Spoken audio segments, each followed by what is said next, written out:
siècle en Écosse.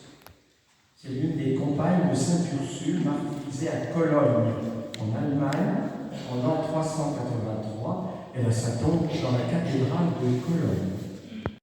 Sans doute apportée par les marins qui l'ont mis à l'honneur. Elle est ici vénérée à Plumeur, à Quérity et à Névé, près de Concarneau.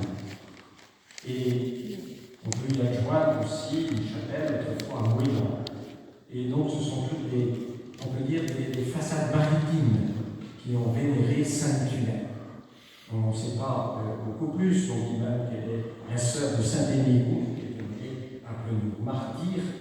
Donc qu'elle porte cette palme, martyr, ça veut dire témoin de la foi, alors que l'intercession de Sainte Tunaine renforce notre désir de témoigner ce qui nous anime en profondeur, notre foi, et notre foi en la Sainte Trinité que nous fêtons aujourd'hui.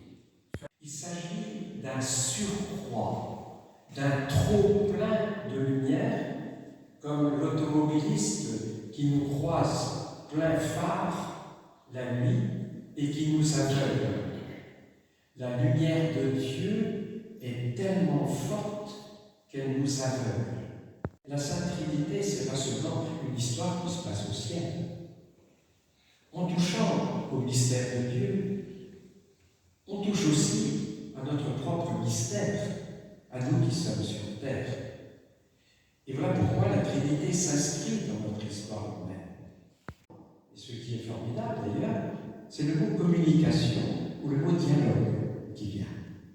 Vivre en couple, c'est communiquer, c'est dialoguer, c'est rien ne se cacher entre nous, tout se dire. La communication, je dirais, la colonne vertébrale d'une vie de couple, mais aussi de toute vie humaine, quelle qu'elle soit. La réalité, c'est l'anti-solitude. Pour Dieu d'abord, et en conséquence aussi